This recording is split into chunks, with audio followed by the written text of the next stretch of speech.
யார் வந்தாலும் மக்களுக்கு நல்லது செய்யணும். ஒன்றும் சொல்ல முடியாது தம்பி, திடீர்னு நானே கூட தலைவரான வரலாம் கண்ணா அப்படின்னு பண்ணிருக்காரு. ஆனால் வெளியே சொல்ல மாட்டாரு, நானும் சொல்ல மாட்டேன். நம்ம அந்த 1000 ரூபாய் உங்களுக்கு யூஸ் ஆகுதா, இல்லை வேற வர்ற வருமானங்களுக்கு நடுவில் நம்ம தமிழக மக்கள் வந்து வந்தாரை வாழ வைக்கும் தமிழ்நாடு. வாழ வைப்பாங்க, ஈழமும் வைப்பாங்க. இப்பவும் இருக்கு வில்லேஜ்களில் வந்து அந்த ஜாதி இது இந்த மாதிரியான ஒரு விஷயங்கள் இருக்கு. ஆனால் இப்போ எல்லா ஜாதிகள்லையுமே வந்து அந்த படித்தவர்கள் அதிகம். இந்த மாதிரி ஜாதி படங்களை தயவுசெய்து ஒட்டி தவிர்த்துருங்களா இயக்குநர்களே அப்படின்னு கேட்டேன். நம்மளால என்ன பண்ணிட்டா வெட்டி ஒட்டி இவரை சுரண்டுறாரு, இவரை சொரிறாரு.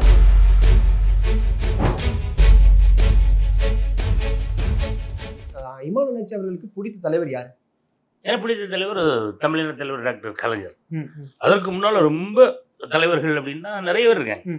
ஐயா முத்துராமலிங்க தேவர் அவர்கள் பெரிய தேசிய தலைவர். டாக்டர் அம்பேத்கர் அவர்லாம் வந்து ஜாதி ரீதியெல்லாம் கிடையாது.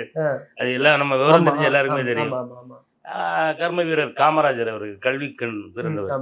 அவருடைய கதைகள்லாம் அப்படி பார்க்கும்போது இப்படிலாம் ஒரு தலைவர் இருந்தாரா அப்படின்ற மாதிரியான ஒரு விஷயம். அப்புறமா ஒரு பசும்பொன் ஐயாலாம் வந்து தன்னுடைய சொத்துக்களை ஃபுல்லா மக்களுக்காக கொடுத்தாருன்னா அது எவ்வளவு பெரிய மனசு. அதில் எல்லாருக்கும் வருமா?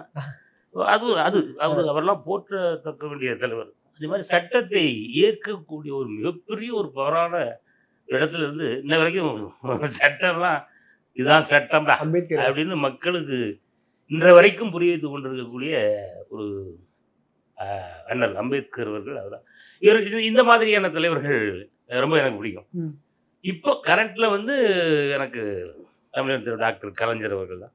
அவர்கள் வழியில் இன்னைக்கு தளபதி தான். தளபதி அவர்கள் தான் இன்னைக்கு எங்களுக்கெல்லாம் ஒரு முன்னோடி ஒரு தலைவர். அடுத்தடுத்து நிறைய தலைவர்கள் கண்டிப்பா தெரியும். இப்ப முன்னாடி சொல்லிட்டீங்க, இப்ப அடுத்த தலைவர்களை உருவாக்கிட்டு இருக்காங்க. என்னால வரைக்கும் சொல்லிட்டேன், இன்ன வரைக்கும் சொல்லிட்டீங்க.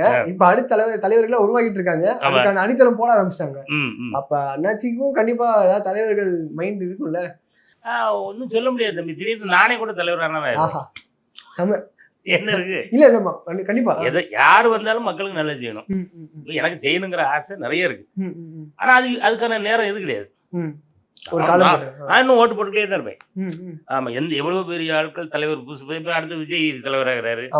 அவர் அண்ணன் சீமான் ஆரம்பத்துல இருந்து அவரு ஒரு கட்சிக்கு தலைவராக இருக்காரு. அவரோட எடப்பாடியார், ஓபிஎஸ் ஐயா, ஏகப்பட்டவர் திருமணம் இருக்காரு. ஒரு அன்புமணி ராமதாஸ் ஐயான்னு சொல்லி நிறைய தலைவர்கள் நம்ம தமிழ்நாட்டில் இருக்காங்க. இன்னும் நிறைய தலைவர்கள் வந்துட்டு இருக்காங்க, உருவாகுவாங்க. யாரு செய்யறது சரி, இது சூப்பருங்க, நல்லா இருக்கு அப்படின்னா அது ஓட்டு குத்தி தள்ளிட்டு போயிட்டே இருக்க வேண்டியதானே. என்ன கண்டிப்பா. ஆமா, இப்போ வந்து எங்களுக்கு வந்து தளபதி அவர்கள் நல்லா பண்றாரு. பெண்களுக்கெல்லாம் 1000 ரூபா. ஏப்பா, நான் கூட நினைச்சேன் பெண்களுக்கு 1000 ரூபா கொடுக்குறது எதுக்காக இருக்கும், ஒருவேளை அந்த ஓட்டுக்கிட்டலாம் வாங்குறதா இருக்குமோ அப்படின்னு நினைச்சேன். ஆனா வந்து ஒரு தாயுள்ளத்தோடு பெண்களுக்கு ஏன் செய்யணும், ஆண்களுக்கு செஞ்சா அந்த காசு எங்க போகணும் தெரியுங்களா? 6 மணிக்கு மேல அதையும் தாண்டி மாணவர்களுக்காகவும் இப்போ உதவி பண்ண ஆரம்பிச்சாரு தளபதி. ஆமா, பெண் குழந்தைகள் எல்லாருக்கும் அந்த 1000 ரூபாய் விடுபட்ட எல்லா பெண்களுக்கும். நான் ஒரு பெண்கிட்ட கேட்டேன் இந்த தேர்தல் பிரச்சாரத்துக்கு போகும்போது, அவன் அந்த 1000 ரூபாய் உங்களுக்கு யூஸ் ஆகுதா, இல்லை வேற வர்ற வருமானங்களுக்கு நடுவில் இது சும்மா எல்லாத்துலையும் ரொம்ப ட்ரை ஆயிரும், ரொம்ப ட்ரை ஆயிரும் அப்படின்னு ஒரு சட்டம் கேட்கும். 1000 ரூபாய் முதல்வர் கொடுத்தது வந்துருச்சு அப்படின்னா அவ்வளோ சந்தோஷமா இருக்குன்னாங்க. இது ஒரு ஆள்கிட்ட கேட்கலண்ணா, நிறைய பெண்கள்கிட்ட கேட்டேன். இந்த 1000 ரூபான்னு இங்கே அவங்க சிட்டியில் பேச தெரியாது. அங்கதான் வில்லேஜில் வந்து உனக்கு 1000 ரூபா இருந்துச்சுன்னா ஒரு மாசத்துக்கு தேவை வேண்டிடலாம். காய்கறி வாங்குறது வயசானவங்க அவங்களுக்கு ஒரு 1000 ரூபான்றது எவ்வளோ பெரிய காசு. அதே போல் தளபதி கொடுக்குற இந்த 1000 ரூபாய் நிறைய பெண்களுக்கு மனசில் ஒரு பெரிய சந்தோஷத்தை உருவாக்கி. கண்டிப்பாக. அண்ட் நீங்கள் சொல்கிற மாதிரி பார்த்தீங்கன்னா அடுத்த தளபதிலாம் உருவாகிட்டு இருக்காரு விஜய் அவர்கள். அப்புறம் விஷால் அவர்களும் அரசியல் குதிக்கிறேன்னு சொல்கிறாரு. வாங்க அவளே வாங்க. நடிக்கிறவங்க எல்லாம் அரசியல் வர்றதுக்கான காரணம் நோக்கம் என்னவா இருக்கும்? நாட்டு மக்களுக்கு நல்லது செய்யணும்னு நினைக்கிறாங்க. அது மட்டுமா நினைச்சிருக்கோம்? அது தெரியலையே, அது அப்போ அவங்ககிட்ட தான் கேட்கணும். எப்படி நினைச்சு எல்லா போலும் என்கிட்ட வாங்கி தூக்கி என்கிட்ட போடுறீங்க? நான் என்ன நினைக்கிறேன்னா எல்லாருமே மக்களுக்கு நல்லது செய்யணும்னு ஆசைப்படுறாங்க. செஞ்சிருப்பாங்கன்னு நினைக்கிறேன். ஒரு நிறைய உதவிகள் செஞ்சிருக்கலாம். நடிகர்களே வந்து எனக்கு தெரிஞ்சு நம்ம தனுஷ் சார், ஒரு சிவகார்த்திகேயன், விஜய் சாரு, அஜித் சாரு, இவரெல்லாம் வந்து நிறைய நிறைய எனக்கு எனக்கு தெரிந்து நிறைய பண்ணியிருக்காங்க. ஆனால் வெளியே சொல்ல மாட்டாங்க. ஓகே. தனுஷ் சார்லாம் நிறைய பண்ணியிருக்காரு. அஜித் சார்லாம் கண்ணா பண்ணான்னு பண்ணியிருக்காரு. ஆனால் வெளியே சொல்ல மாட்டாரு, நானும் சொல்ல மாட்டேன். அந்த மாதிரி எண்ணங்கள்ல இருந்து இன்னும் கொஞ்சம் நம்ம மக்களுக்கு செய்வோமே அப்படின்னு இறங்கி வர்றது ஒரு நல்ல ஒரு அற்புதமான விஷயம் தானே. கண்டிப்பா. ஆனால் யார் வேணாலும் அரசியல் வாங்க, உங்களுக்கு வருக வருகன்னு அன்போடு வரவேற்கும். நல்லது செய்யுங்க. நல்லது செய்யலைன்னா தூக்கி யாரை கட்டி ஓரமாக வச்சுருவாங்க. அவங்கள அப்படியே தள்ளி விட்டு அடுத்து வேற வாங்க. அடுத்தது அங்கே ஒருத்தர் வர வாங்க வாங்க. நம்ம தமிழக மக்கள் வந்து வந்தாரை வாழ வைக்கும் தமிழ்நாடு. வாழ வைப்பாங்க, வீழவும் வைப்பாங்க. கடைசி கேள்வி, சினிமாவில் நிறைய விஷயங்கள் பண்ணிட்டு இருக்காங்க. ஒரு என்டர்டைன்மெண்ட்டாக ஒரு ஒரு மக்களுக்கு சினிமா பார்க்க எதுக்கு வராங்கன்னா ஃபேமிலியோட வரும், சிரிச்சு சந்தோஷமா போகணும்னு. ஆனால் ஒரு சில இயக்குநர்கள் என்ன பண்ணுறாங்கன்னா, இந்த மாதிரி ஜாதி சார்ந்த படங்கள் எடுத்து நான் முன்னாடி இப்படி இருந்தேன், இப்போ என்னால் நான் வந்து எஞ்சிட்டேன், இப்போ நான் என்னுடைய ஜாதிக்காக என்னுடைய சமூகத்துக்காக நான் பேசணும் பண்ணணும்னு சொல்லி அந்த வேலை படமாக காட்டுறாங்க. பார்க்குற மக்கள் எல்லாம் கொந்தளிக்கிறாங்க. நான் படம் பார்த்து சிரிச்சு என்ஜாய் பண்ணுறதுக்கு வரேன், நீங்கள் இந்த மாதிரி ஜாதி பேச நாங்கள் எங்கே பண்ணுறது அப்படின்ற மாதிரிலாம் கேட்குறாங்க. நினச்சி என்ன நீங்கள் ஒரு நடிகராக நீங்கள் என்ன சொல்ல வரீங்க?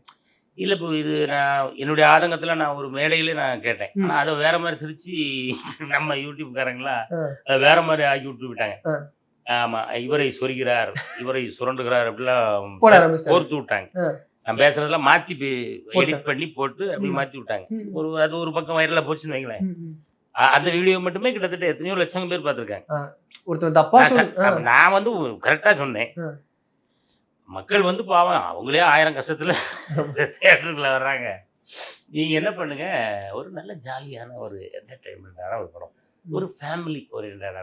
அது ஃபேமிலியிலே வந்து நல்ல ஃபேமிலி கெட்ட ஃபேமிலின்னு இருக்குல்ல. கெட்ட ஃபேமிலியை காட்டுறதுக்கு ஒரு கதை இருக்கு. ஒரு ஹீரோ நல்லவராக இருப்பார், அவர் வில்லனாக இருப்பார், வில்லன் வந்து வேற ஒரு கொடூரமான ஆளாக இருப்பார், அவர் அழிப்பார். இதுதான் கதை. இது ஒரு கதை இருக்கு.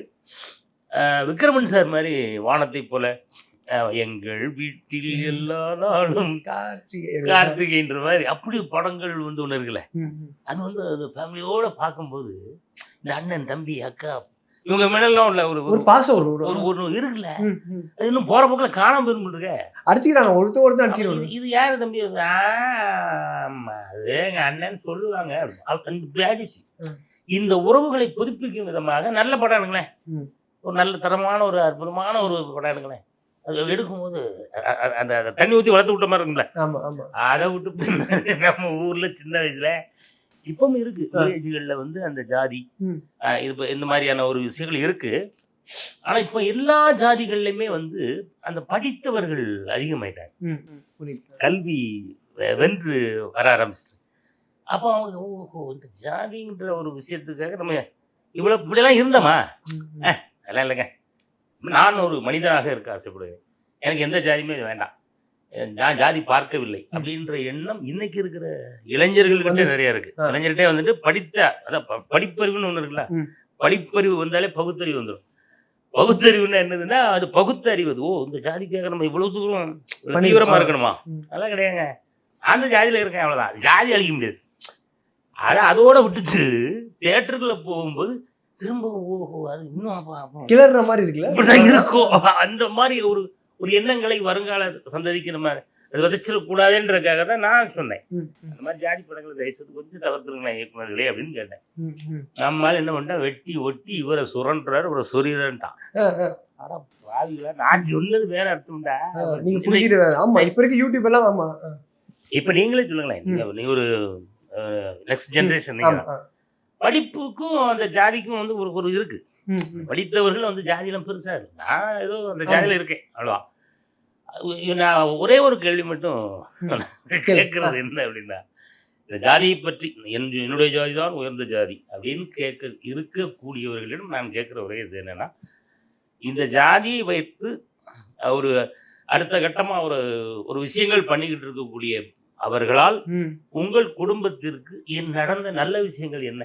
ஒரே ஒரு நிமிஷம் யோசனை பண்ணி பாருங்களேன், ஒரே ஒரு நிமிஷம். நீ எந்த ஜாதியாக எடுத்துப்பாங்க, நான் பெரிய ஜாதி நீ சின்ன ஜாதி அதெல்லாம் கிடையாது. ஜாதின்னு ஒன்றும் நம்ம வந்துட்டு அது அதெல்லாம் அழிக்க முடியாது.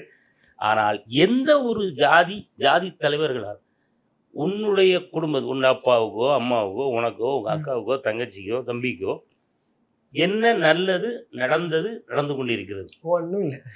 இல்லை, இதை மட்டும் நீங்கள் ஒரு ஜாதியினுடைய பயங்கர வெறித்தனமான ஒரு ஈடுபாட்டில் இருந்தீங்கன்னா தப்பு கிடையாது. இந்த ஒரு விஷயத்தை மட்டும் யோசனை பண்ணிட்டு நீங்கள் கண்டினியூ பண்ணுங்க. புரியுது. என்ன சொல்றீங்க? ஒரே ஒரு செகண்ட் இந்த பேட்டி பார்த்தீங்கன்னா அதை மட்டும் யோசிங்களேன். உங்களுக்கு நம் குடும்பத்திற்கு இதால் என்ன நல்லது நடந்து கொண்டிருக்கிறது, நடக்குமா?